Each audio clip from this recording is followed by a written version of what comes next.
Guys, here on the Power Project, you know that we talk so much about sleep because of how much of a difference it makes for your muscle gain, your fat loss, your nutrition, your cravings, all of that. That's why we're so pumped to have partnered with this great sponsor, 8 Sleep. Now, 8 Sleep is honestly the most advanced mattress on the market. Not only does it have thermal regulation, meaning that number one, you can set your mattress as low as 55 degrees to as high as 110 degrees, because over here, we're hot sleepers, right? But number two, it tracks your heart rate. It tracks your movement through the night. It's shown that the 8 Sleep mattress allows you to get to sleep 32% faster, along with having 40% less movement throughout your night. So you can actually get more restful sleep. And since your temperature changes throughout the night, that affects your circadian rhythm while you're sleeping, the mattress can cool down and it will slowly heat up as you're getting closer and closer to waking. So you'll have a smoother wake up period. It's insane. Andrew, can you tell the people how to get it? The amount of technology in my bed now surpasses everything else in my entire household.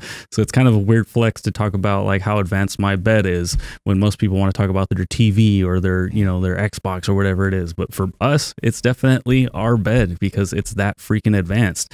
And if you guys want to take advantage of this awesome offer, you guys got to head over to 8sleep.com/power project. That's EIGHT sleep.com/power project, and you guys will receive $150 off your Pod Pro cover or your Pod Pro cover and mattress. Links to them down in the description as well as the podcast show notes. Highly recommend it. Head over there right now. You guys ready? I'm ready. Yeah, I'm ready. Okay, let me just get this going here. Are we going to be live? No, we're not live, but okay, we're live with Dave. We're live with Dave. Oh my God, there he is. Is it him? I'm almost here. He's almost there. You're somewhere. Look at that. I think we got a good setup. Perfect. Thank you so much for coming on the show today. We appreciate it. Oh, you're most welcome. Thanks for having me on, man. That's cool. It was fun to do the eyeball thing with you yesterday. Oh, that was great. So we got to kick this off. We are experiencing what we call Sober October. And we have decided as a group to get away from caffeine very, very reluctantly, and to get rid of coffee and stuff like that. So some of us... Wait, hold on. Isn't alcohol different from coffee? I think so. Yeah, I think they are different. Yeah, I don't think they're the same. I'm going to do like a Sober October. I'm going to get away from oxygen. Yeah. That's what I was saying. That's what it feels like. Yeah. He said we agreed. It was his idea. Get away from kale if you want to get away from something. That's worth doing. But like, get away from a bunch for you, man. Get away from a bunch of stuff that we don't like anyway. Right? He makes so much sense. I know. I'm like, okay, let me just ask you guys this. There's something you do every day, and it makes you feel really good. And if you don't do it, you feel bad. What am I talking about? Cocaine? Exercise. I'm talking about exercise. So if you're going to do Sober October, you have to stop exerosing. Yeah, I know. If you stop coffee. We talked about that, but we decided against it. You wrote this into this. Yeah. I gotta question the reasoning skills. I mean, I know. This doesn't make sense. There's not good reasoning. There's no science behind it. But what I do have a question for you is, why is it so difficult for people to even just manage like drinking less coffee? I've heard you speak about 2 cups of coffee, I think has enough caffeine in it to assist and boost ketone levels. So that's probably one of the many reasons why it doesn't feel great to get rid of your coffee after you've been drinking it for years. Well, there's a variety of reasons for it, but that's probably not the biggest one. Caffeine does change your levels of cyclic AMP, which gives you energy. And if you're used to having that and it goes away for about 3 days, the body says, I'm going to adjust. By the way, if you give up carbs for about 3 days, you can get a keto flu. It's like there's enzymes. The body says, oh, I'm going to have to shift my enzyme configuration over to something else. Imagine if you had a plant like a Tesla plant and you're used to making Model X's, and then you got to switch over one night to making Model Y or whatever the heck else he has going on. Then there's going to be a changeover cost. And so the body gets used to running on coffee, which has many other benefits, including that keto benefit. then the switchover is going to have a cost, and that's okay. It's the same thing. If you quit exercising, start exercising again. Oh, I used to have to allocate resources towards being ready to exercise and to be strong versus allocate resources to something else, like sitting on the couch and watching Breaking Bad. It makes me wonder though, Dave, is there a drawback to caffeine? Because like myself, I was talking to Mark about this. I've been sending him messages because, I only have usually like 200 or 300 milligrams a day. That's not much, right? So in my mind, stopping drinking coffee would have been a very easy process.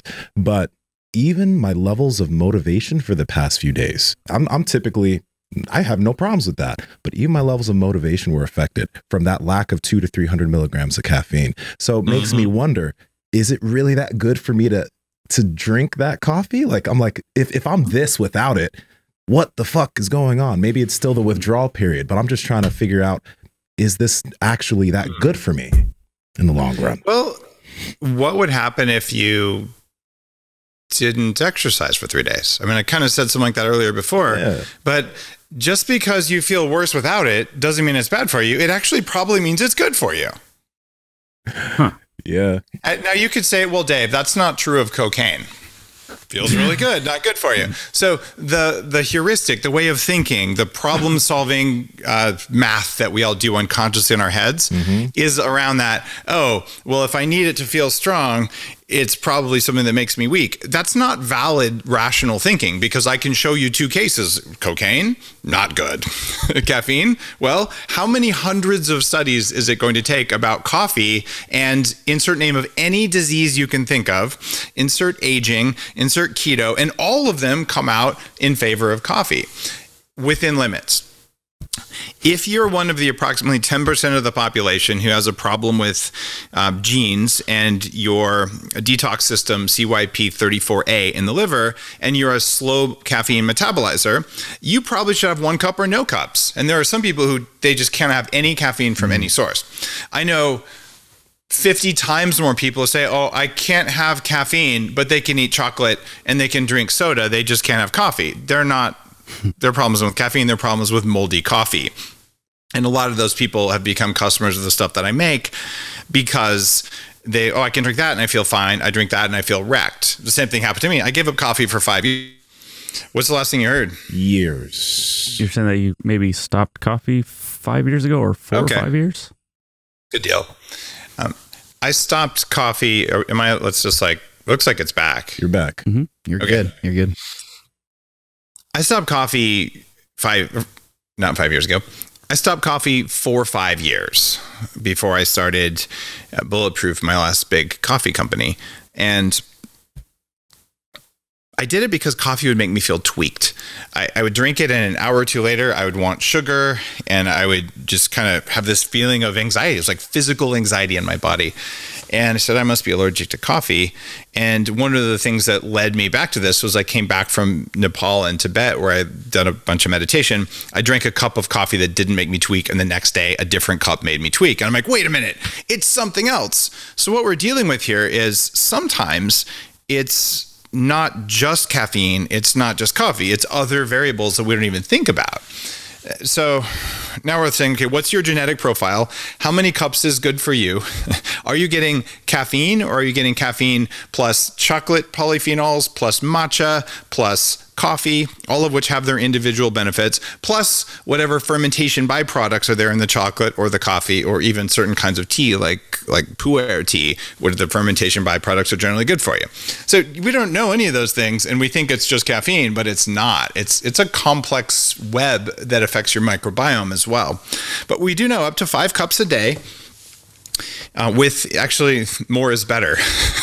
Up to 5 cups a day, with 4 being better than 3, reduces all-cause mortality. That is not true of kale or broccoli, by the way. Wait, so let me ask this in terms of the milligrams, because usually people are saying up to 500 or 600 milligrams is cool for most. When you get above usually that, 400 is 400. The number. Okay. And that's middle of a bell curve, right? So for you guys, you're pretty much walls of muscle. So you probably are going to need more, because that 400 is going to be safe for a 120-pound plant-based dieter who's trying to get big and never succeeds. So if it's okay for them, you guys are going to be okay. So I was consuming about probably more than 600 milligrams a day. My son is 8 months old, so I'm still trying to adjust to everything, life with a baby, waking up at night.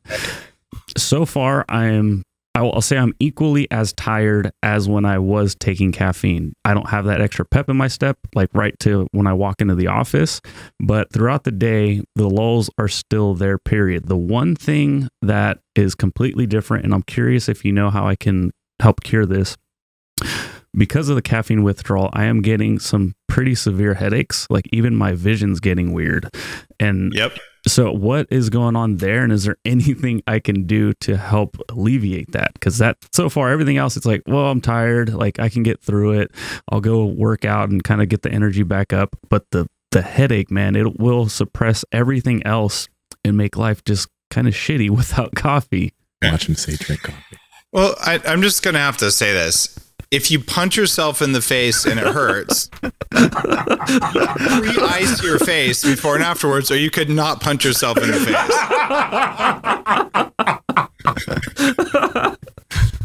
So may I suggest that the best way to go off of caffeine, should you ever want to shorten your life and make yourself unhappy like that, would be to taper off for a day or two and go from your 5 cups down to 3 cups for a couple days, then down to 2 cups and have no headache. But if you are getting a headache, here's what I would do. And this will piss off some of our most natural friends. I would get a Pepsid AC and a couple good old-fashioned aspirin. And you use the Pepsid because it actually prevents a lot of the damage that aspirin does to the lining of your stomach and the risk of bleeding. So you could do that and maybe a little bit of baking soda at the same time. And that's going to help your headache enormously. And do that for a few days. When should we drink coffee? I've heard kind of more recently people saying like maybe you should be like a little bit more alert, maybe a little bit more awake and not have it like right when you wake up. Do you disagree with that? Or do you have any special times a day or timing of coffee that you think is effective? Man, you're asking all the great coffee questions I haven't answered in a while because you go through like media cycles. This is so cool. Thank you. There's been a lot of debate about this, and I'm going to give you both sides of it.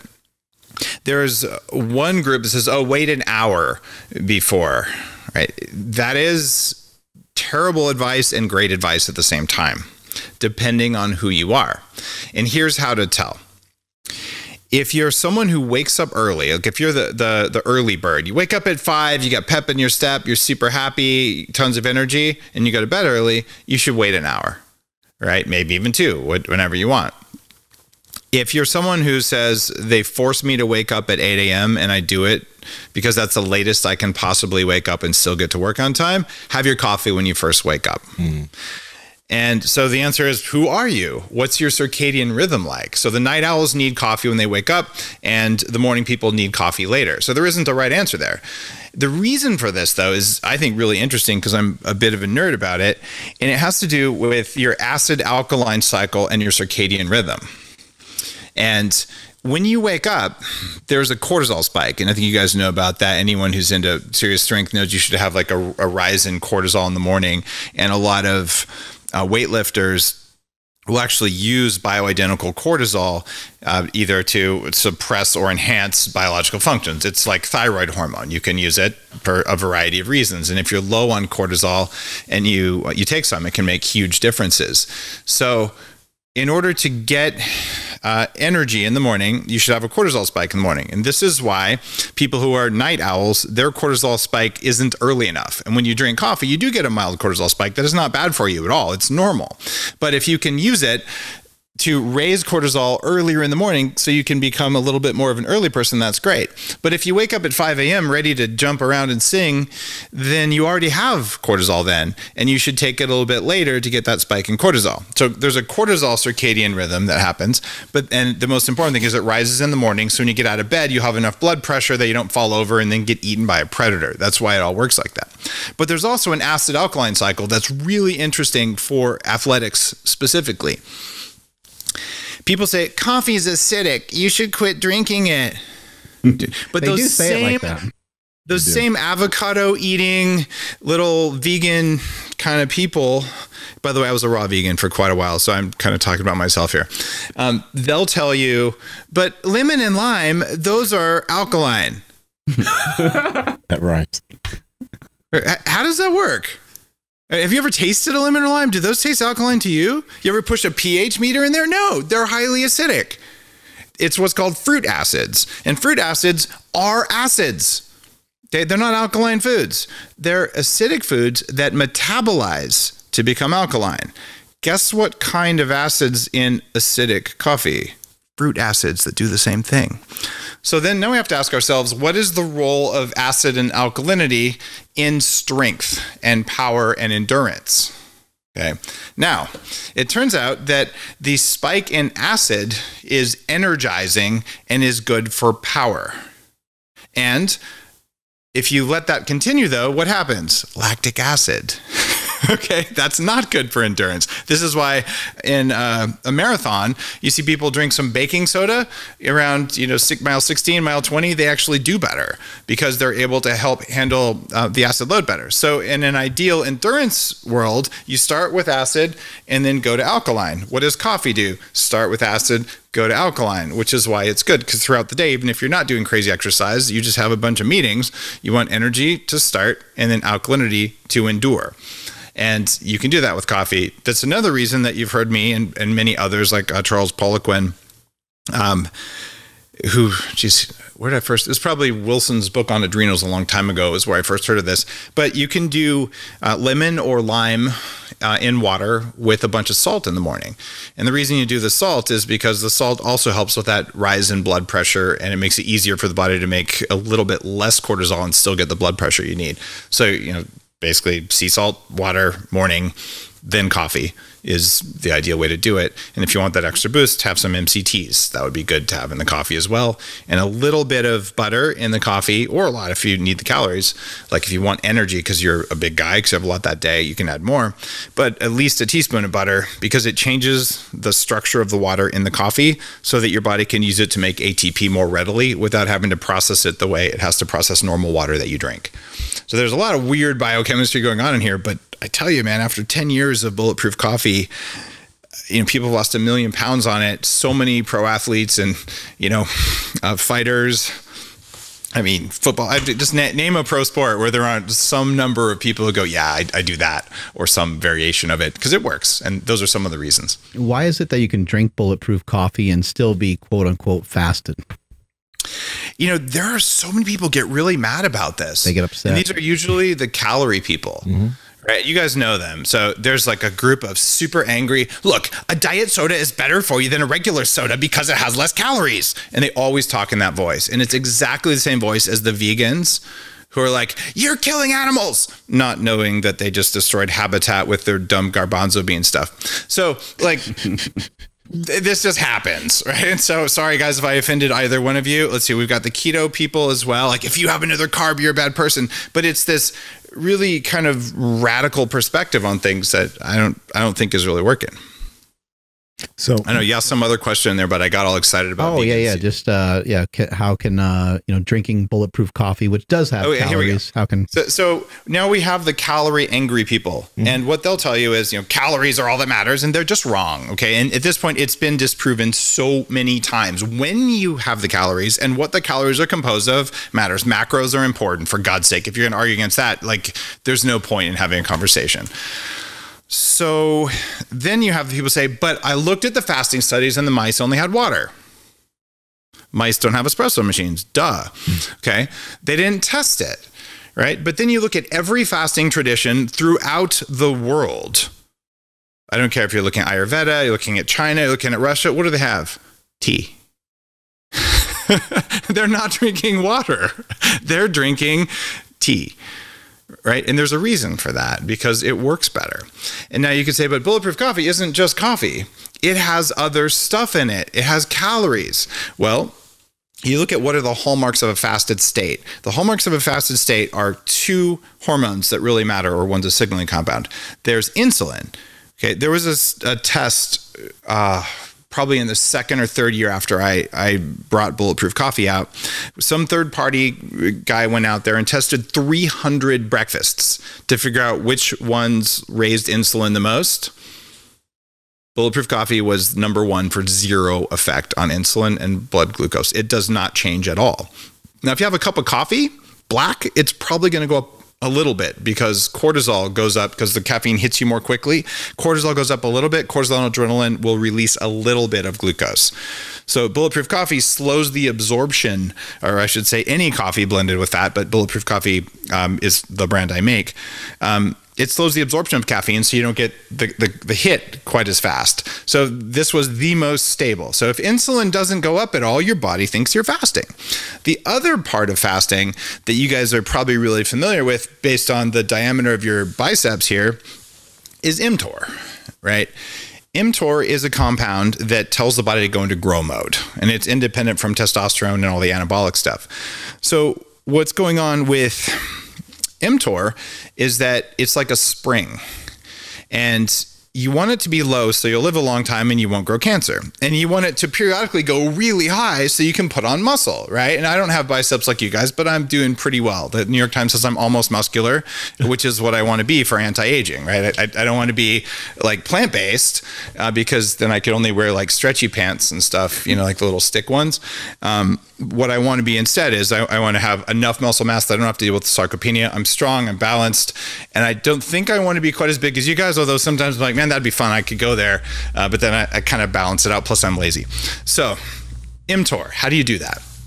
You take it and you smash it down, and the more you compress it, and then when you eat the right stuff, and the number one thing that raises M-TOR is carbs and sugar, but carbs specifically, or sugar specifically, but any carb will do it. Number two is protein. So what you do is you smash it down. What are the three things that we know suppress M-TOR? Fasting and black coffee suppresses M-TOR. And any other guesses? Fat. What? No, fat doesn't suppress M-TOR. Exercise suppresses M-TOR. That's one of the reasons that you grow after you put. So here's the recipe from Fast This Way, my last book. Gee, what would happen if you didn't eat for 12, 14, 16 hours and you had coffee during that time? So suppress M-TOR, right? Then you lift. You just do some air squats or some push-ups so you can go for a full-on lifting session. And right afterwards, you have carbs and protein. Well, what's going to happen is the M-TOR is going to go up right when the signal's there, and it's going to go up more than just exercise would do, more than just exercise plus protein, because you suppressed it so much ahead of time, right? And you could do it without coffee if you want to, but those are the three big ones in studies that suppress it. But since when you have Bulletproof Coffee in the morning and you're having only fat and fat that does not raise M-TOR at all, and you haven't raised your insulin levels at all, your body says, okay, I'm still fasting. I've got ketones present from the MCT oil, and the ketones happen when I'm fasting. This is a normal thing, right? That's why this is a hack, and it's carefully designed. And when people say you can't do it because calories, I'm like, do you not know how the system works? It absolutely works, and it's been tested with intermittent fasting, that exact protocol, for 10 years, and I don't know, 500,000 books or thereabouts. Talking about it. Actually, my total book count is almost 1 million, but whether you want to say all of them involved Bulletproof Coffee, I don't really care, but enough that it's hundreds of thousands of people. So you can say, well, the mice didn't know, they only had water. I'm like, I don't really care about the mice. I'll eat them. All right, I have a question. Like, okay, so we now see how like fat affects fasting, but how about if you were to only have protein? So let's say during a fast, you chose to either have whey protein or have a meal that had a bit of fat and a bit of protein. Because when I started fasting, like, I don't know, 3 or 4 years ago, I was very strict about not eating anything when I fasted, only having coffee or coffee and electrolytes. That's it. In the past few months, I've been allowing myself to maybe have some whey protein or something during the fast or whatever. And yeah, it's not really fasting, but how does that affect the fast and maybe what we're trying to get out of it? That is a really interesting question. It depends on the kind of protein. So whey protein is particularly known for raising insulin a lot. So you get more of a spike from whey. And even then, okay, is it hydrolyzed whey? Is it whey protein concentrate? Is it isolate? How much did you blend it? All of those are variables. Was it mixed with casein, which I don't recommend? A lot of, especially guys looking for physique, will look for casein because it has a long-lasting amino acid effect on the body, but it's also correlated with a lot of bad effects on the liver and cancer, and essentially it's harder to detox. So you could be taking a protein blend and have a very different answer depending on what it is. You're technically not fasting because the protein will raise insulin and blood glucose to a certain extent. And more importantly, it'll raise M-TOR. That said, is it a good practice for you? Probably, because it's what your body wants you to do. That's why you're doing it, right? A lot of times people start out with strict fasting and it feels so good. Right. And also, I mean, all three of us or four of us, including a control room, all of us are, well, we're kind of type A high performance people, right? That's who you talk to on your podcast. That's who I talk to on my podcast, right? It's called the human upgrade, right? That's kind of what I do. So we're going to say, this is good. Give me more. Right. And that's why, I think I'll break world records on powerlifting. More is better. Like it's our mindset. Well, with fasting, once you get to a certain point, I just did this with Shaman Durek, who's a friend who was just on my show. He's been doing OMAD, 1 meal a day, for a couple of years now. But some nights he's like, I'm having a hard time sleeping. I'm like, well, maybe that's because you overdid it. And I think what happened is you actually overdid it, right? So you were getting a little too much fasting. Your body's like, you know what? Could I have some protein? Because you've got a lot of muscles in there and you got to feed those guys. So you're still better off than if you had a croissant or a bunch of carbs for breakfast, right? And I think if you were to say, I'm going to do shorter fasts, or every other day I'll do a fast with just black coffee or just tea or just water, whatever you want to do, right? And then the other days you have protein for breakfast. I can tell you this morning, I'm playing around with some new proteins for my new company for Upgrade Labs. So I had some very unusual proteins and peptides this morning with my coffee, and I don't even feel guilty about it, right? Like, it's totally good. Some mornings do it, some mornings don't. I think that's your recipe. Can you help me understand? Okay, I'll admit I'm one of those calorie people. I love you, Dave, but I'm definitely one of those that's going to see somebody putting butter in the coffee and then just wonder how many calories are in there. But after what you just explained about M-TOR and the coffee and MCT oil not raising the insulin levels, where does the coffee go? Like, how does our body utilize it if it's not going to turn into I guess fat, I'll say? Are you saying where does the fat go versus the coffee? No, just like in general, like if I eat I eat carbs and I go work out, that carbs is going to help fuel that workout. Where does the fat from the butter and the MCT oil go in the body? Like, what does it do? Got it. So about 50% of the calories that you're burning are not being used for exercise. They're being used for keeping your body warm, for respiration, heartbeat, and 15-20% for your brain. And so we don't measure those unless you're in a calorie chamber. And this is why I'm one of those sort of, like, the calorie counting thing doesn't work, because you never know how much you're putting out. And at Upgrade Labs, and there should be at least 100 of those coming up here.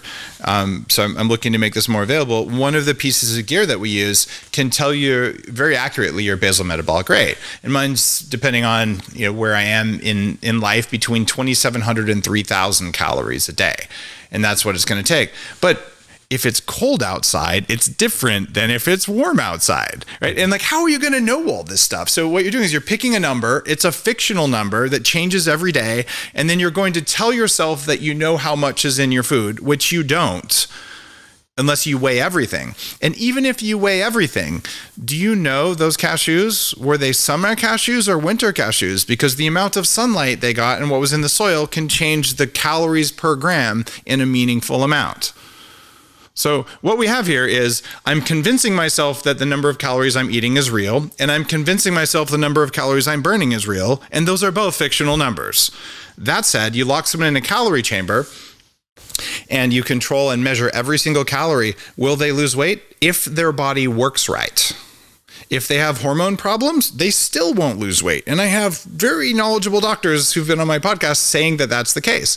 So a working system should lose weight if it has less calories than it expends, but it won't, because it'll turn down calorie burning. And at the end of the day, you can create a torture chamber where someone might lose weight eventually, but it's not going to be anywhere near the same rate.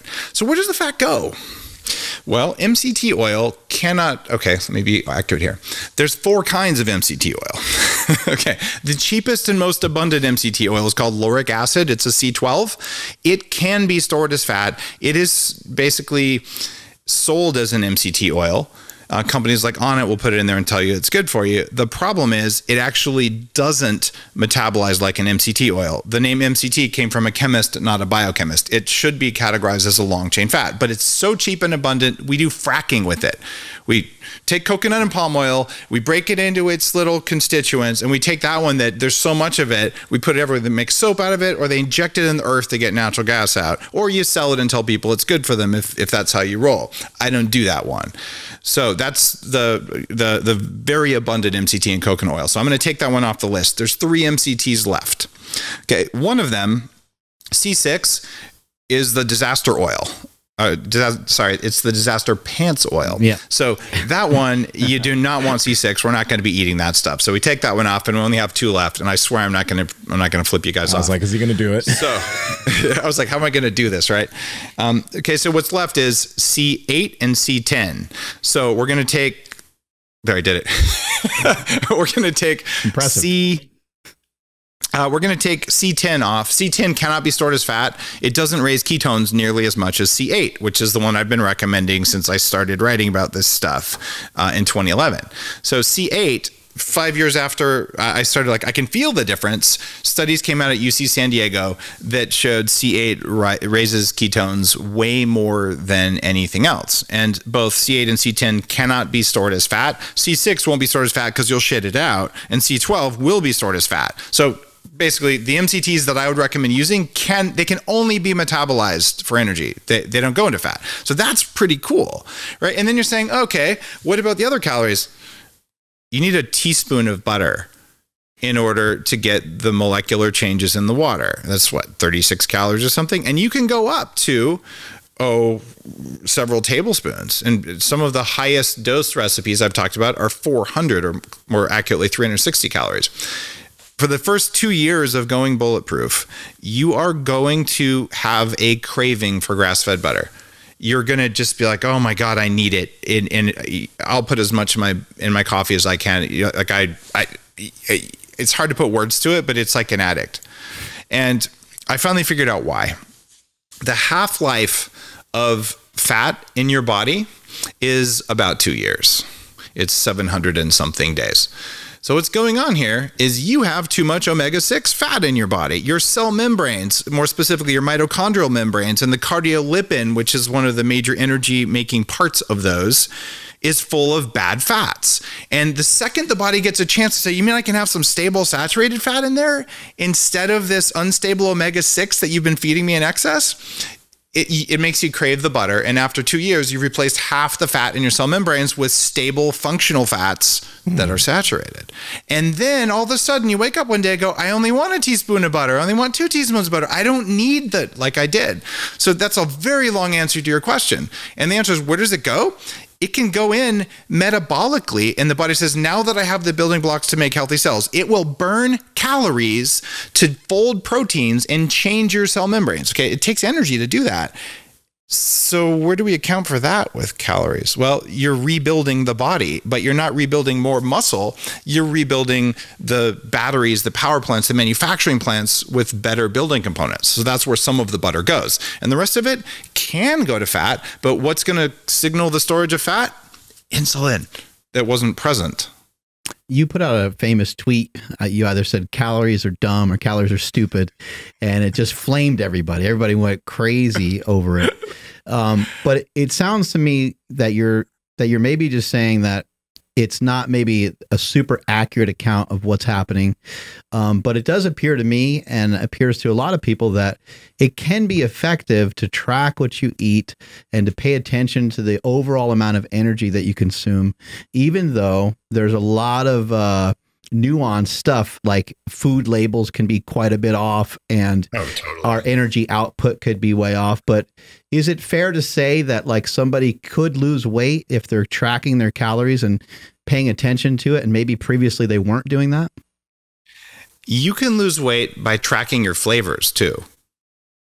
if you actually take a piece of paper and you write down bitter, sweet, sour, salty, and savory, and you just track each of those on each of the meals, you'll lose weight. How so? Because awareness of what you're eating helps you lose weight. Right? So if tracking calories makes you feel good about yourself, given that you just said, and I just said with great rigor, both of us, that we don't actually know how many calories we're eating, if tracking them makes you feel good, dude, track the cycles of the moon. Track whichever astrology stuff you like. I don't really care. If it works for you, you should absolutely do it. But don't sit there and tell people that a fucking diet soda, which is proven to make you fat, why would you say because it has no calories it's good for you? Because you're willfully ignoring a huge amount of data and science to stick to your false belief. Right? I count leprechauns before I eat because it makes me lose weight. And I tell you, if you don't count leprechauns, you're a bad person. So yes, calories exist. However, if I give you 2,000 calories of corn syrup at midnight and I eat 2,000 calories of MCT oil at 8 a.m., I'm pretty sure that we're not going to have the same amount of weight loss and weight gain, are we? Okay, so it's not the calories, it's the timing, it's the composition. And I don't mean calories don't matter. There's lots of studies that show overfeeding is bad for you. But since you can't count calorie consumption accurately, you can't count calorie use accurately, why are we focused on calories again? I believe you mentioned earlier that your metabolic rate is like 2,700 to 3,000. Why do you know that? One of the pieces of gear at Upgrade Labs does a really careful, scientifically validated, it's like a $30,000 piece of gear. And it looks at electrical capacitance of your cells and electrical resistance of your cells, and is pretty much 90-something% correlated with a DEXA scan.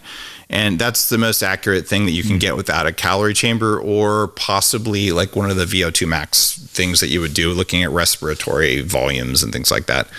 So that's how I know, because I get to track it over time. But why even know about that? What's the value in you understanding? That's not why I do it. I actually do that machine to look at visceral fat and cellular hydration. That's just a side effect of knowing those things. So this is where I'm curious, because as far as like individuals who track calories, and I don't anymore because I have good eating habits and I know how to maintain, gain, or lose because I have good eating habits. But for those individuals that do, we know that the calories that are being tracked are going to be off by a certain amount. Many individuals that do track to try to make sure they're in a deficit and make sure they're dropping, we also mentioned that the system, their body has to be, they have to have good habits as far as sleep, etc., to make sure their body's working the right way, so that if they track whatever, even if it's wrong, they're moving in the right direction.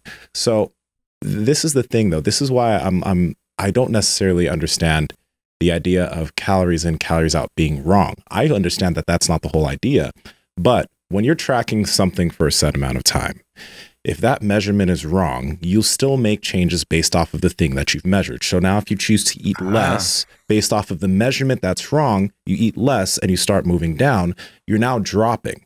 The measurement was wrong, but now you're definitely in a deficit, even though the deficit you're in is not an accurate deficit of what you think it is, but it's still now moving you in that direction. That's kind of what we're talking about here, right? Like, we know the measurements are wrong, or most people don't know that, but they are. But it's still going to move them in that direction. It's totally true. So I was CTO and co-founder of the first company to track heart rate from your wrist. The stuff that's in your Apple Watch now and all that stuff. We sold the company 10 years ago or something to Intel. So I got a lot into tracking, and I'm using an Oura ring now. I'm an investor advisor in Oura.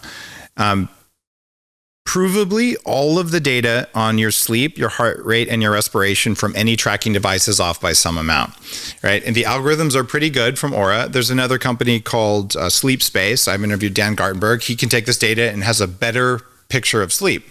So what I tell people who are worried about that is your percentage of deep sleep improving or not improving? Even if it's relatively wrong, it's going to be directionally accurate, right? And it's right enough. Okay, and that's kind of what you're saying. Is calories right enough? And I would say it probably is. But here's where it gets to be a real problem. Okay, I used to weigh 300 pounds. Okay, I believed the calorie thing. So I said, I'm going to lose this weight. It's the most important thing I could ever do. I went to the gym an hour and a half a day, 6 days a week, half weights, half cardio. I'm going to burn off those potato chips, except I wasn't eating potato chips because I went on a low fat, low calorie, high toxin, high omega-6, high corn syrup diet, because that's what low fat, low calorie diets are. And after 18 months of that, I still had a 46-inch waist. I was still 300 pounds. I could max out all but 2 of the machines at the gym. And I was doing my treadmill with a weighted backpack at 15-degree incline, walking, not running, because I had already had a couple knee surgeries, right? So the calorie thing, I was hungry all the time. I was cold. I gave myself autoimmune issues doing that because I believed in calories, right? What's going on here is you can hack your metabolism. And telling someone that it's about the calories when they are hungry, it's not about the calories. It's about the hunger. So instead of tracking calories, track hunger. And my advice would be eat so that you're not hungry within 4 hours of your last meal. Do whatever it takes to do that.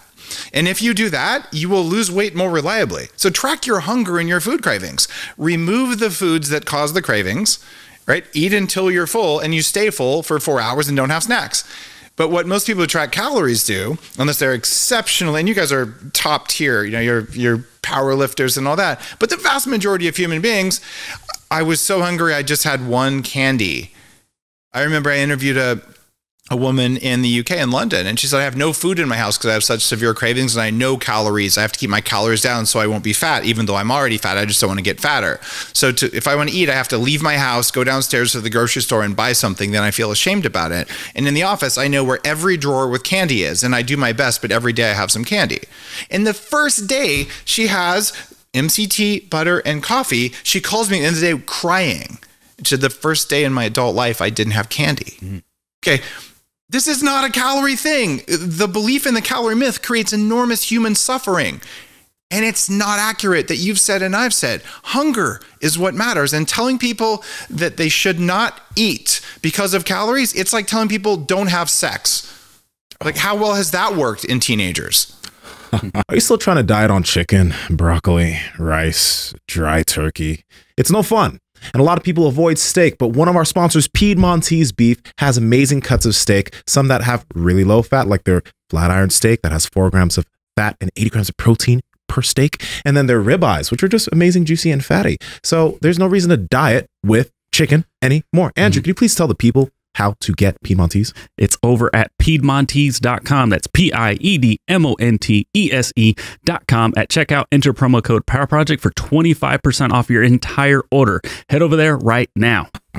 No, you know, on the idea of hunger, the one thing that we talk about as far as fasting is concerned, because we can both, all of us here can eat an immense amount of food. Me especially, I can put down a lot of food.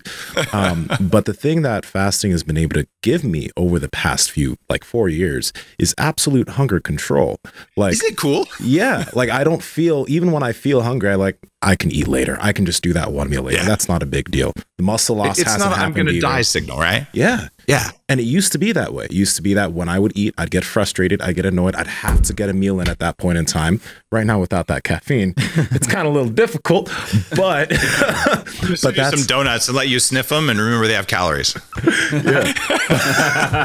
but that's the thing, you know, and we have a lot of individuals who come on the podcast, like Layne, Norton, Allen, Aragon, etc. And we have the fasting conversation with them, and more individuals are now open to it. But at the same time, there's still a lot of resistance. Like, for example, you know, a lot of people say not everyone can do fasting, or women should be super careful with fasting. You know, so I write about that in my book on fasting too. But you know, those two guys are some of the angriest dudes out there because they're hungry all the time. Seriously, they have personality defects. Their brains need help. Seriously, they're dickheads. I mean, have you read what they write? They just go straight for the everyone who doesn't agree with me is a bad person. It's like 7th grade all over again with that crowd. It's what not a bunch all of that. Nuts. They're not that. Seriously, not. Allen Aragon, that guy is the biggest hater of people who disagree with him. He's not. There's no curiosity with that guy. He's just a troll. I have to disagree. We had Allen on. We had a lot of different opinions on that podcast, but it was very conversational. And that's cool. He might have evolved. I haven't seen his work in 8 years, but then I think this guy's not worth my time. Yeah, no, we talked about OMAD with Adam. I mean, with Allen. Seriously, he was open to it. He was open to it. He was open to it. I will reconsider my statements there. Seriously, Same with I have Layne. not read one of his things in 8 years. Same with Layne. Yeah, is Layne chilled as well? We talked about OMAD with Layne, and Layne was cool. A little bit. Yeah, that's what I thought. But for example, one of our things with OMAD is because since we do OMAD from time to time, right? We haven't noticed much muscle loss, if any, actually. Right. And we had that conversation with both of them, and both of them were like, it may not be ideal, but most people will not be losing nearly as much muscle or any, you know, if they get in enough protein, etc. So they were very open to it. I think you might that's actually really cool. Yeah. And true. And this is really honest. I used to, in the early days of Bulletproof, I got a lot of the calorie people just like spam my stuff. And it just like, not the curious, the I'm going to make fun of you because you're in a different tribe. I don't do tribalism stuff like that, except against vegans, because they're all bad people. By the way, guys, I was a raw vegan for a long time. I don't actually do it against vegans either. I make fun of them, but it's actually done with love. I speak at David Wolf's conferences to raw vegans. Okay, like so even there, it's a teasing, but it's not a hate, and it's not a takedown, and it's not the skeptic trolling kind of vibe, because I don't think that helps us, whether it's keto, vegan, fasting, or calories, right? And yeah, okay, I can say calories are dumb, but I didn't say people who believe in calories are dumb, right? And there's a very big difference between an ad hominem attack and a scientific, hey, this idea does not make sense. Can we talk about it, right? And that's the vibe I'm talking about. And I will tell you, the most keto people are the angriest dudes ever. The most vegan people are the angriest dudes ever. And the most calorie restricted, artificial color and flavor eating people are the most angry people. And they all sound alike, pointing guns at each other. And that's what I'm opposed to. I'm like, hey, maybe we could like try stuff and figure out what works, and then make it work for your grandma. Make it work for someone's parents who are not bodybuilders, who don't read science all the time, and make it easy and make it so they don't suffer. And that's all I care about. Right? I'm happy to be wrong. At this point, you can say Bulletproof Coffee doesn't work for people for hunger suppression, and you can say it only works because they have less calories. But then you have to delete your post 2 posts ago that said it can't work because it has 400 calories. I'm not sure where that comes from. But you guys have great curiosity, right? And if we would all be curious and less judgmental, I would like that. So if those guys have evolved, that's cool. I think a lot of the stuff when it comes to people saying certain things about yourself, I think that sometimes people can't deal with a lot of the success that you've had, how popular Bulletproof Coffee has been. I mean, it's undeniable that you've helped a lot of people lose weight, and we know what comes with weight loss is oftentimes is a lot of health benefits. And so these things are undeniable. And I think sometimes people are frustrated that they're not able to maybe get their name out there the same way that you have with, especially with your products and all the different things you have going on. So I think sometimes people are just like, this guy's wrong, and they're, I think, in some ways trying to piggyback off of some of the stuff that you've done. There's a name for that. It's called envy, right? And it's, one of the 7 deadly sins, and it's really hard. Right. I mean, it happens to everyone. And I'm an advisor to dozens of companies. I've helped a lot of people, and I've had a lot of people try to take me down. I've had companies copy me and get, Joe Rogan. They literally, the day after one of the companies he owns launches a competing product, that's the day that I'm a bad person and a liar. The day before that, oh my God, he totally changed my brain. Like, okay. So like I deal with that. People generally don't know about all the stuff that goes down in the world of nutrition, but there are gangs of nutrition thugs from each camp who run around and troll, and they do it all the time. And so what you'll find is, if you're looking at anyone who's an influencer, and you look at the vibe on their content, and if they're pointing fingers at other people saying, all the people who believe this are dumb and bad, right? And it's a little different, because I am making fun of ideas, right? And I actually called out 2 people who have trolled incessantly. In fact, some of the people in that crowd, I don't know if those 2, but some of their other kind of buddies have blocked me on Instagram. So I can't even see the shit they say about me. But I don't care, because I never hear about it unless someone tells me, and then I laugh. Because there's only 3 words, and it's actually Tim Ferriss who kind of gave me this lesson on my podcast, and it's say my name. Every time Joe Rogan said I was a bad person, a liar, I sold more coffee. That's the God's honest truth, right? I'm not going to complain about it. I stand by my science. I stand by my references, and I stand by the fact that I don't weigh 300 pounds and I'm never hungry. And you can't, you can be angry or envious, or you can say, maybe there's something to this. What the hell is going on here? What did the world miss? Not what did I miss? And is cognitive dissonance. When your reality just shifted and something you believe to be true isn't true, it is scary. And it's not scary cognitively, it's scary in your cells. And that's why our whole industry can be so angry sometimes. And it's not necessary, right? Because curiosity is the cure for that. Like, what the heck? That can't be. And so that can't be, therefore you're an asshole, or that can't be, therefore either you're wrong, which is different than lying. It's different than misinformation. It's just a mistake. Right? And it's not a judgment. Or, maybe you're intentionally deceptive, but I can never know. Right?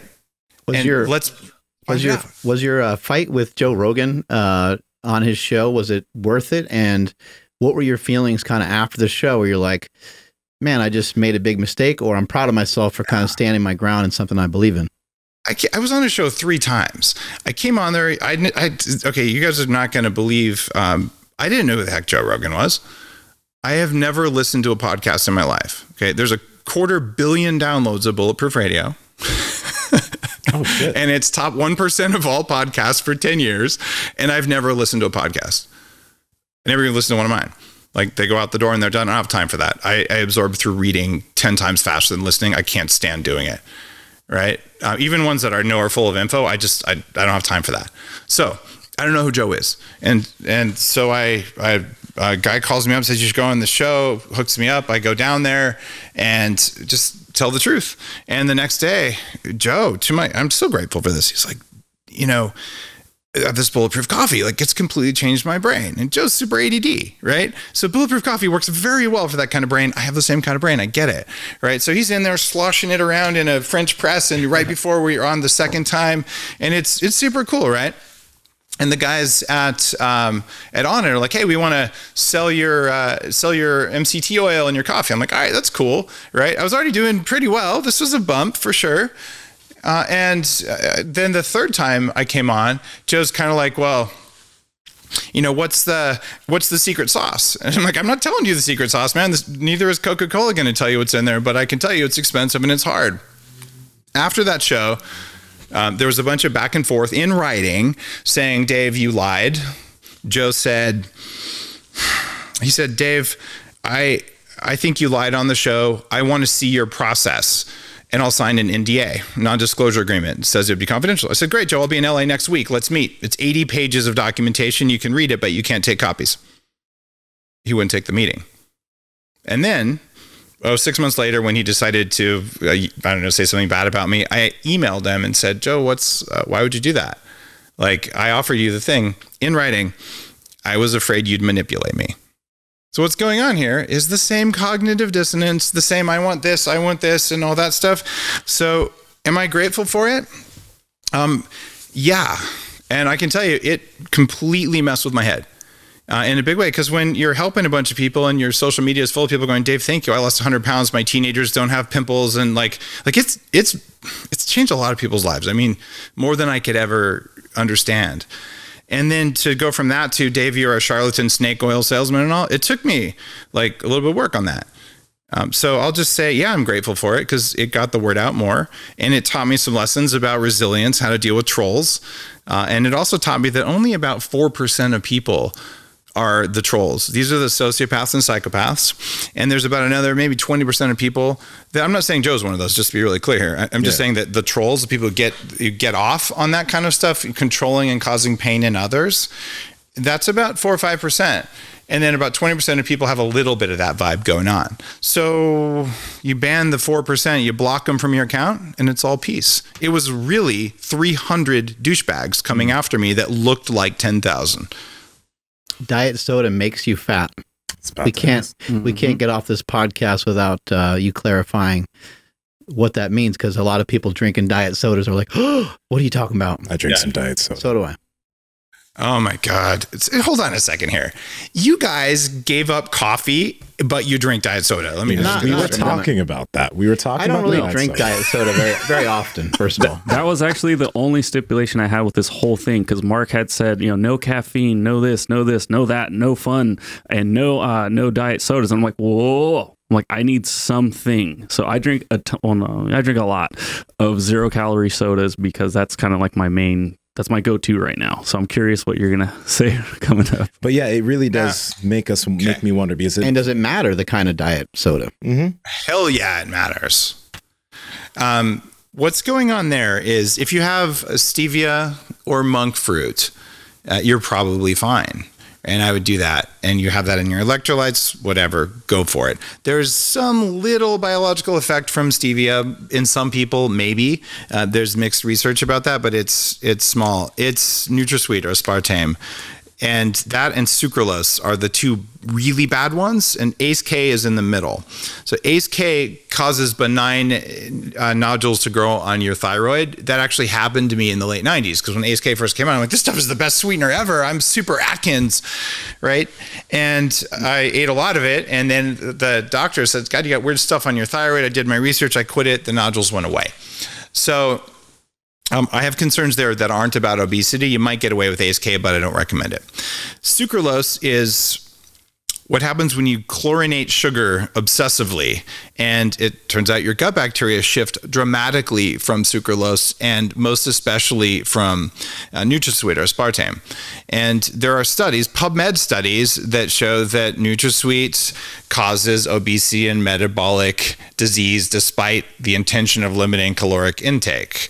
The PubMed on that is 253-13461. There's lots of things going on there, and it has to do with your microbiome, because this is the other thing that our calorie friends haven't fully considered, but the guys over at Viome have definitely considered. Viome is a test of what the gut bacteria, what you have, but more importantly, what they're doing. Right? And it turns out that if you feed gut bacteria something that makes them produce butyrate, well, butyrate is a short-chain fatty acid that's highly ketogenic and anti-inflammatory. So you ate a calorie and it turned into butyrate. Or you ate a calorie and it turned into something else that didn't have those same things. So a big part of the calories in, calories out is it's not you processing them, it's a bunch of bacteria processing them. But NutraSweet changes the balance of bacteria in the gut in a way that is pro-obesogenic. So I wouldn't do that stuff, because you're ruining the balance of gut bacteria. And you can prove it with a Viome test. Don't eat any artificial sweeteners for a month and test your poop and your saliva, and then do it again. It's like $149 or something. Do it again a month later, and you'll see a very noticeable difference. I'm actually curious, Andrew, your thoughts on this too, man. Mm-hmm. I know that when I do drink diet soda, I know what it does to me when I like in my gut, like I can feel it. Like I can feel like I got the shits a little bit, right? But I have good habits as far as food is concerned, where it doesn't necessarily affect it. I notice it doesn't affect anything as far as my body composition over time, because I've been drinking diet soda for a while now. But if one has control over that, do you think it's that big of an issue still in the long run? Do you think there are really any long-term benefits? But I'm guessing for individuals who don't have a handle on their nutrition, they don't have a handle on their habits as far as not snacking, etc., right? It'd be a more dangerous idea for them. Am I kind of onto something there, or no? Yeah, there's a total load of toxins. Like, how many toxins did you get? How many things did you do to disrupt your gut bacteria? For instance, what's the load of glyphosate, which is very meaningful in terms of what we know about it doing to gut bacteria. So you're saying, okay, I didn't have any glyphosate, but I had a lot of aspartame. What's it going to do? The answer is we probably don't know, but together there's usually a negative synergistic effect. This is true of most toxins. So you break down one pathway and then you break down another. It's worse than just doing either independently. So one thing we're not talking about, though, is especially NutraSweet causes, or aspartame, it's addictive, and it causes substantial sugar cravings, which usually you'll have with another diet soda. And it does this through a mechanism similar to MSG, which also causes food cravings. So the excitotoxicity is when you have in a synapse, you put out an amino acid neurotransmitter, and amino acid or neurotransmitter that then has to be taken up. So that's what causes a synapse to fire. When you take either aspartame or MSG, what you're doing is you're causing synapses to fire, which takes calories and energy in the brain. The brain goes, this is a goddamn emergency. I'm firing more than I want to. I need to make electricity. So the mitochondrial shuttles start moving around, and it sends out a strong craving to get some glucose in there already, because the brain is under attack, except it's not really an immune attack. It's just a fire more than it wants to. Right. So then you say, oh, geez, I have a desire for sugar right now. At a restaurant, they add MSG, they sell 30% more on their ticket size because you order more drinks and you order more dessert. This is one of the reasons that it's a hidden ingredient in restaurants. Well, artificial sweetener is going to do the same thing. So you have that diet soda and it does all this, or you have one with stevia in it and it doesn't do that. So have the stevia ones and you're good to go. Okay. I want to be conscious of your time, so this will be the last question, but I wanted to ask you in particular about strength, because you and I have had some interesting text messages back and forth about it. There's some pharmacology you can use. I'm sure there's some over-the-counter stuff that you might even recommend, and there might be some reasons on why people might want to do certain things with their eyes to maybe potentially help increase their strength, at least from some of the stuff I remember you talking about. What's going on with all that? Let's maybe, if you could, start off with just basic supplements. I'm sure you're going to start with caffeine, but let us know what else you got. You're saying supplements for strength specifically? Yeah, that maybe help stimulate the central nervous system to give us a little bit more strength if we're powerlifting, bodybuilding, that kind of stuff. Got it. End of the day, there's a net amount of electricity your body can make today. If everything's working as well as it can with the setup you have, you can recruit so much energy so quickly, right? And over time, it is possible, and actually in short and long term with different compounds, it's possible to manipulate the net energy that you can create. It's called having a higher functioning metabolism. So everything you do is powered by electrons, same as your iPhone, right? And if you have a whole bunch of apps running, the battery goes dead, right? Well, what works well is how do you make it so the muscles and the nervous system can make maximum electrons required, right? And when you exercise over a longer period of time, you actually myelinate the nerves that do a certain motion, and that myelination is a layer of insulation that is made out of fat, but that insulation means that you can carry nerve impulses faster and you use less electricity to make them. So the smartest people and the strongest people have the most efficient systems, not necessarily the most power.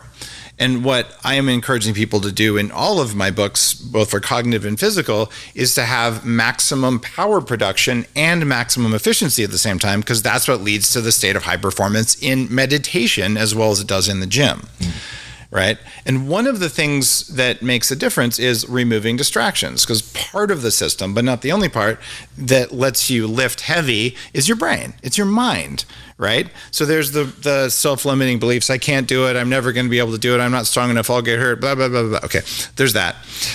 And if you have enough electricity, we know that willpower, whether it's to not eat or whether it's willpower in order to go exercise when you didn't want to, it's also based on the amount of mitochondria. There's 2 studies in my book, Headstrong, where I actually tracked down the research that says, yes, net electrical ability equals willpower.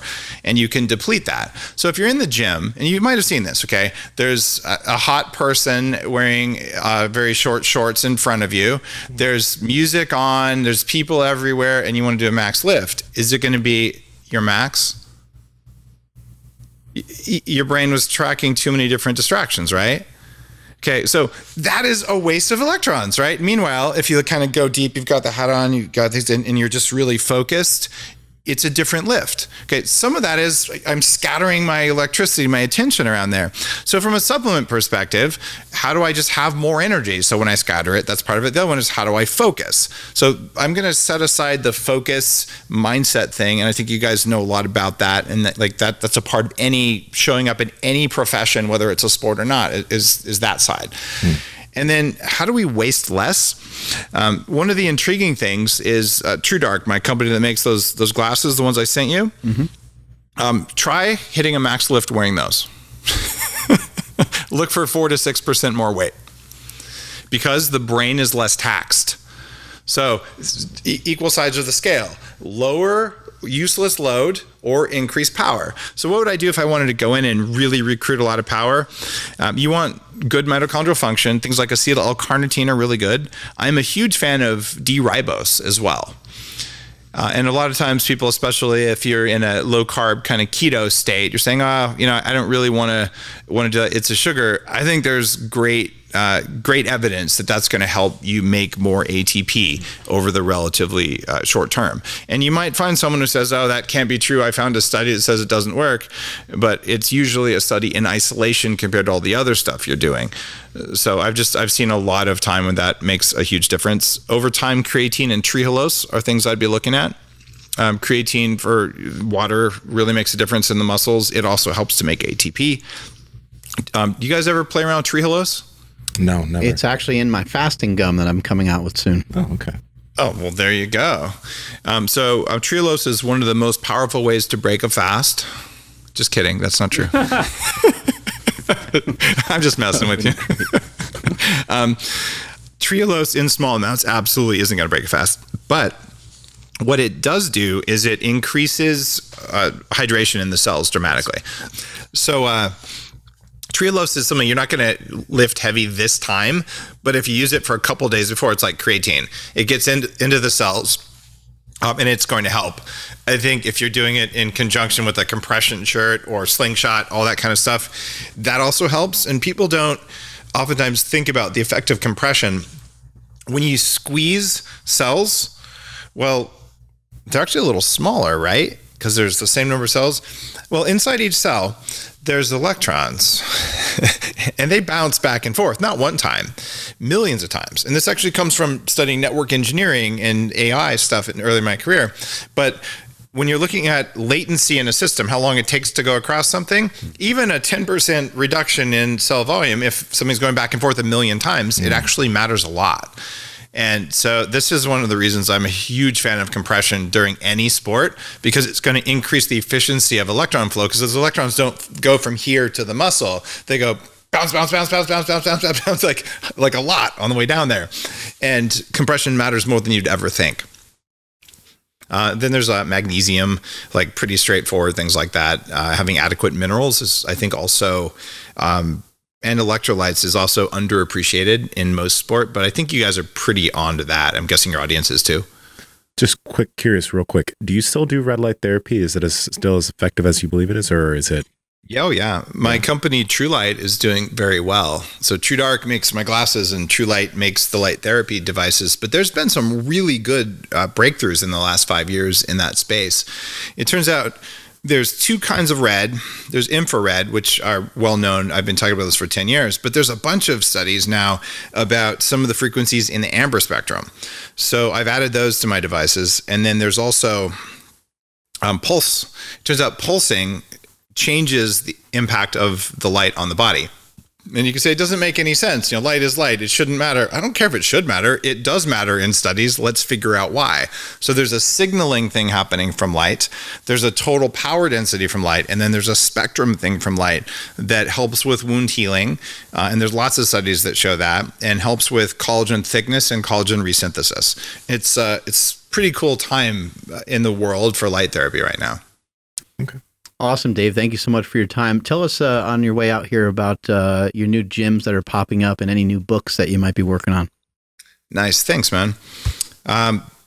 Upgrade Labs is the company where I'm focusing as CEO now. It used to be called Bulletproof Labs, where I pioneered it in LA. This was the first biohacking facility, and it is still open now, and it's right directly underneath Arnold Schwarzenegger's office in Santa Monica, which is kind of cool. I wanted to open it there along with the first cafe I opened, now called Upgrade Cafe, because it's like the center of physical culture, and around the corner from Gold's and all of that.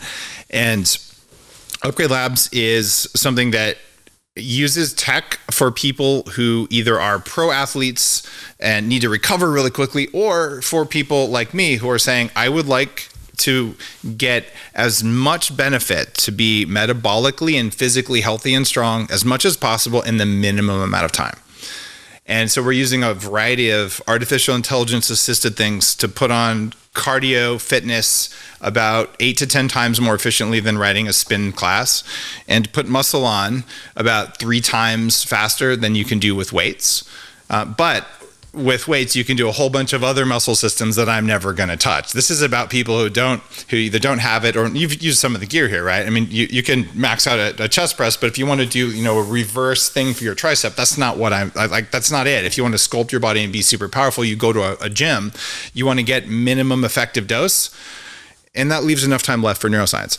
So while you're there, we'll tune your brain for you with neurofeedback. So this is a recovery facility that gives you minimum effective, healthy cardio and strength and recovery in way less time than anything else on the planet. A gym for people that don't like to lift. Yep.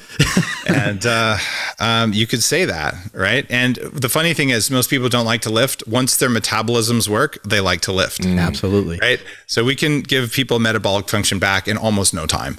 And I know too many hedge fund manager, entrepreneur, or just parents, your both kids are both schools driving around to soccer practice. Like, when are you ever going to take care of yourself? And if you do, I'll go for a walk during soccer. It's just, it doesn't work. You guys know how to exercise, right? You got to be intentional about it. Awesome. Again, thank you so much for your time. Have a great rest of your day. Yes, thank you. Hey, that was a fun interview. Yes, Thanks, thank guys. you. Yo, that was Fucking Dave Asprey. That was awesome. That was really cool. I wish we had more time with him, but he gave us some awesome stuff, and I think a lot of people are going to watch this episode. It's really cool. He's just so opinionated, Shots fired. Yeah. That was so funny. Well, it's really interesting to think that someone that has reached, we don't normally see someone that reaches the levels that he reached. They're usually calmer at a certain point. They usually reach a level, and then they don't, you bring something up of the past, or you bring up people that they don't like, and they just, a lot of times they shrug it off and they're pretty cool with it. They're like, whatever, like, yeah, we had our differences or whatever, but they just like kind of want to move on. It was interesting to me that he got visibly and audibly, moved off his spot, from talking about some of these different people that had different ideas. Well, it's because a lot of people in this space are combative when it comes to different things. Like, okay, I love Layne. I love his info, but I mean, it can't, like, Layne of the past was so much more combative than the Layne currently. And that's the same thing with guys like Greg Doucette. You know what I mean? A lot of people in this space, you start bringing up things that are contrary to, I guess, what a majority of the evidence-based crowds puts forward. And it's just like, wrong. Right. And they come after that. Like, they're like, oh, these are zealots, and these are, they're spreading this. But, Dave has helped tens of thousands, if not hundreds of thousands of people lose weight. That's not, that cannot be denied. He's changed hundreds of thousands of lives, if not even fucking millions. So everyone just says Bulletproof Coffee. They're like, and they're not really necessarily referring to the brand, but they're talking about using MCT and using butter. And I know there's other people that are accredited with that, and people claim it came from Tibet, and it came from tea, and it came from this person and that person.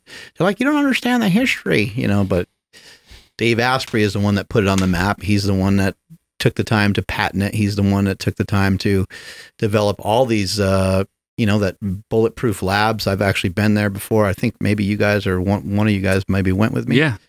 Yeah, it's fucking amazing. Like, you got steak and egg breakfast, and it's just, it's absolutely delicious. Yeah, so we went to the coffee shop, which is right around the corner from Gold's, but I never actually went into like the place where they have like all those, I'm going to say pods. I don't know if they actually are that, but they have all that stuff, and that stuff looks pretty cool. Yeah, great information, and I don't agree with some of the stuff he said, but I understand why he's frustrated about the calorie thing. But when we really like pressed him, he kind of gave up on it almost. Like, he was almost like, when you asked him, he was like, well, yeah, you're right. Even though it might not be the most accurate thing, it still can help to track it, And so I do think that most people start out being really meticulous with tracking their calories. Then once they find a recipe that works well, they maybe ease off the reins a little bit on how much they track. And maybe anytime they need to drop weight again, maybe they start tracking more rigorously to make more marked improvements. But you could say the same thing with any style of diet. I mean, I know for myself, anytime I lean back into going more carnivore, it makes a slight difference. Or anytime I lean into going more keto, or anytime I lean into doing more bodybuilding, I can utilize any of these things, or fasting. I could utilize any of those tools. I can implement them whenever I want, just in accordance to whatever results I guess I'm looking for. Yeah. And this is the thing, like the people that I know that do track successfully, these individuals, food from the outside is a very minimal part of their diet. You know, it's things that they themselves make. And when they do have food out, they're typically careful, and it's not an often thing. So there aren't many other variables being put into this system. But when you do have I have a lot of different variables from time to time, but again, it's the habit. So it's weird to say it doesn't work, but I can understand the idea that it doesn't work for people that aren't in the space. When if you're a busy parent and you're trying to do something, right, are you going to be like, most people aren't going to track their meals that vigorously, that rigorously. They're not going to eat all the same things. Life and stuff happens, and when you track all these outside variables and it doesn't work, it's not because you weren't in it's not because you weren't in a deficit. It's because you probably tracked things incorrectly, even though we know it is inherently already incorrect. You went over. You know what I mean? I'm excited to see how many other people are going to pick this up and, you know, do their thing with it, you know, on YouTube. Is Greg going to yell about it? Yeah. Did you guys get a chance to see that? I saw it. Yeah. Yeah, I saw it. I saw some of what he was talking about. It was Greg Doucette, right? Talking about Huberman, right? Yeah. Yeah, because I'm really curious, because I do watch Greg Doucette's videos, and he will be at the top of this mountain yelling calories in, calories out, end of story. But then he will also talk about how incorrect food labels are and how actually counting calories, I don't know exactly the words he used, but he said he had a video in the past where it was kind of saying something like counting calories is dumb. He didn't, I don't know exactly what it was, but he was explaining and showing like how wrong the labels are and how much they lie. So it is interesting, because like what you were saying, Nsima, like if it's inaccurate, but it's inaccurate consistently, you can, but it's just, it's hard, right? I guess like what one group is trying to say is that there is a energy balance to your system, right? And there's there's like a calories in, calories out type of thing going on, but there's when it comes to like food labels, that's a separate topic, because it's you know, that doesn't, it's not the same as like the science that goes inside your body. You know what I'm saying? Like it's inaccurate, but that doesn't have anything to do with the fact that the body still, you know, has a certain calorie requirement every day, and you have a certain calorie output every single day. Got to poop? No, I don't have to poop. I'm wondering what's going on. It's just like this whole fucking thing is so ridiculous to me, because I mean, what Dave said was true. When the system or the individual's body is working the way it should, calories in, calories out works more. It doesn't mean it works more, but it just works more successfully over time, because say this individual's getting sleep, right? They're walking from time to time, meaning they're not sedentary all the time, even though you can track your calories and keep that into account, so you're still in a deficit.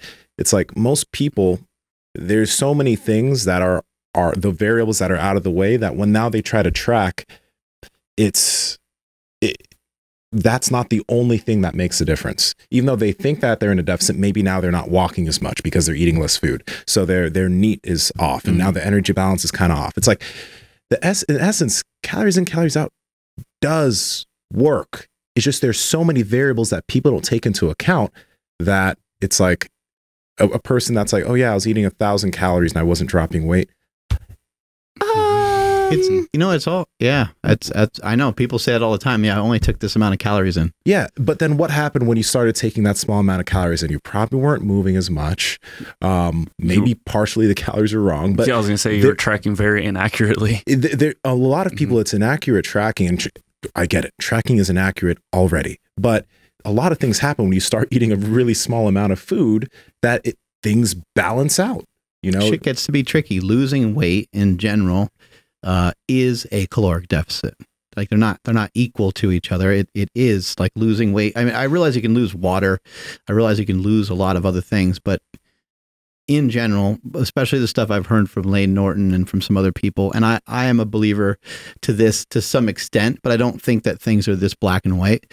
I believe that losing weight is a caloric deficit, and you might have to spend a lot of time figuring out how little food you need to get to that point. And that's where we end up with this weird thing of like, well, tracking calories doesn't work because somebody who's really heavy, who has an inefficient system, might have to go way down the line to try to figure out how little food they should be eating. And they're fighting hunger. They're going to be insanely hungry. So what we promote on this show oftentimes is, let's figure out ways to control hunger. How can we control hunger? We can control hunger by controlling our insulin and not spiking with a lot of carbohydrates, or even just not spiking with foods that might not be as satiating for as long. A good way to drive out duration of hunger is to have some fat. A great way to crush hunger is also through protein. When you primarily fill your diet with protein and fat, that can help drive down hunger. You can also add in fiber if you're looking for something that doesn't have a large caloric load to it. I was waiting for you to say, what's another thing that can stop hunger, Mark? What else could there be? Come on, Mark. Starts with the C. What else can drive Starts with a C. Cock. Did I get it right? Yeah, getting that in your mouth might stop you from eating. Yeah. It's undeniable at that point. You know. Coffee. Yeah, coffee, caffeine is another one. I was like, is he going to say it? Is he going to say it? Just to rub it in. Lifting, you know, working out, exercising can help moving.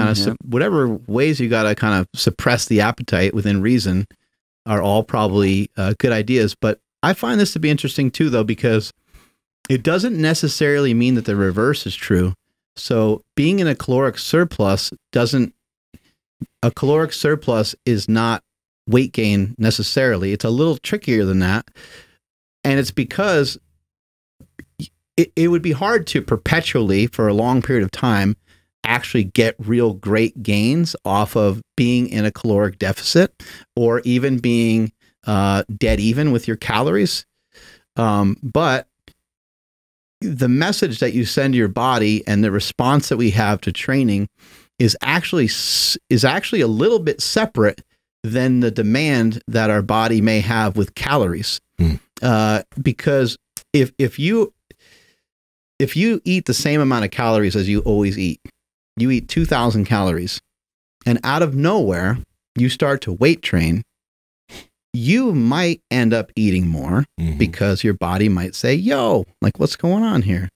But you eat 2,000 calories every day. You're now 17 years old. You hit the gym, you start working out, and 3 months later, you notice that you gained 10 pounds.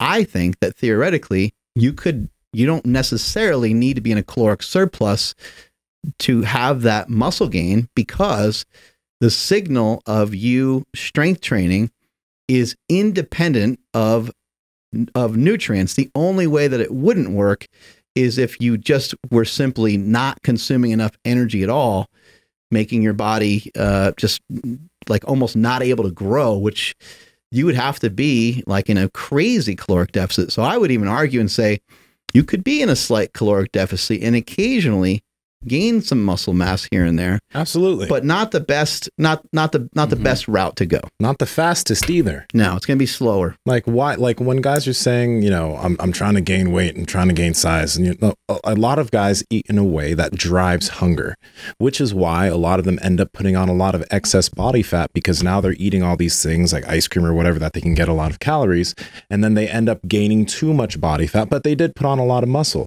Like you can eat in a surplus, but it needs to be a quality surplus where you're actually eating quality food, and a lot of quality food will make you full and it won't drive your hunger as much. But also getting bigger and gaining quality muscle is going to take a little bit longer, and you're not going to see the scale go up as fast. And that should be the way that we do it if we don't want to keep going on fucking cutting and bulking cycles all the time. I was talking to somebody recently that starts their day out every day with kind of almost like a smoothie. Like it's got some fruit and it's got some protein in it. And that's a great way to start your day. That's a fantastic way to start your day. However, I would say, like, if that's not, first of all, if that's like not great, like if you don't love it, if you love it, then we're kind of talking about something slightly different.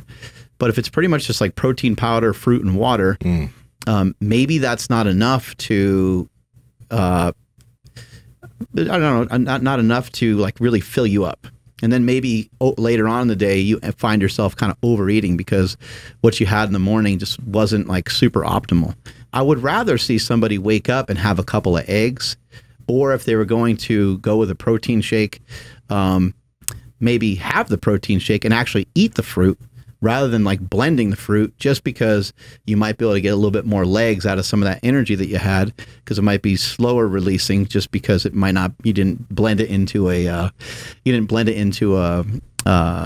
juice, basically. So, you know, there's a lot of little things that you might want to look at in your nutrition and just say, you know, I do drink a couple protein shakes a day. Protein shakes are great. I utilize them all the time, but they are, if they're not like filling you up and they're not kind of covering up the fact that you want to be in a caloric deficit, then you're kind of missing the whole point in them sometimes if you're trying to utilize them for weight loss. I think sometimes people are just, you know, just consuming liquid calories and not really thinking about it much. And if things aren't driving down your hunger and your goal is to lose weight, then I think you got to question it a little bit more. Yeah. Andrew, want to take us on out of here? I will. Thank you, everybody, for checking out today's episode. And make sure you send it to your favoritist YouTuber that's going to have a field day with what Dave said. It'd be interesting to see who you guys are following that might be on the calories in, calories outside, because we've been having a lot of fun with that lately. Also, follow the podcast at Mark Bell's Power Project on Instagram, at MB Power Project on TikTok and Twitter. My Instagram and Twitter is at I am Andrew Z, and at the Andrew Z on TikTok. And Nsima, where are you at? Nsima Inyang on Instagram and YouTube, and Nsima Inyang on TikTok and Twitter. Honestly, real quick, I think this whole calories in, calories out shit, it's all about semantics. It really is. It's all about like, how are you talking about it? You know what I mean? Because like, even with Dave, it's like at a certain point you realize that like, if you're in a true deficit, you will drop body fat and weight. So it's like, it's not really saying it's wrong, but it's all about, everyone just gets mad about how everyone's doing the messaging of it. That's really it. Am I tripping? No, that's all it is. And then everyone's like, they want to try to find points in your dialogue where you have conflicting information. You know, and it's like, well, in 2014, you said this. And I was like, whoa, that's a long ass time ago. You know, and they'll say, oh, well, on this podcast, you said that, but now you're saying this. And it just gets to be a lot of arguing. I think, I'm hoping that the arguing, I hope that people are like listening to each other, but I'm fearful that that's probably not what's happening. Yeah. Because Dave, when we brought up different points about Aragon and Layne Norton, he was like, okay, well, like he immediately kind of moved off it and was like, okay, well, if they change, then I, you know, scratch kind of what I just said, you know, which is, that's impressive for someone to do that, to say, look, I have not been looking at their stuff recently. So if they aren't as tied to their beliefs as they used to be, and they're more open to dialogue, then good for them. But I think in the end, we are all trying to work towards the same thing. And that's to help people get into fitness. That's to help get people healthier. That's to help people just be the best that they can possibly become. I'm at Mark Smelly Bell. Strength is never a weakness. Weakness never strength. Catch you guys later.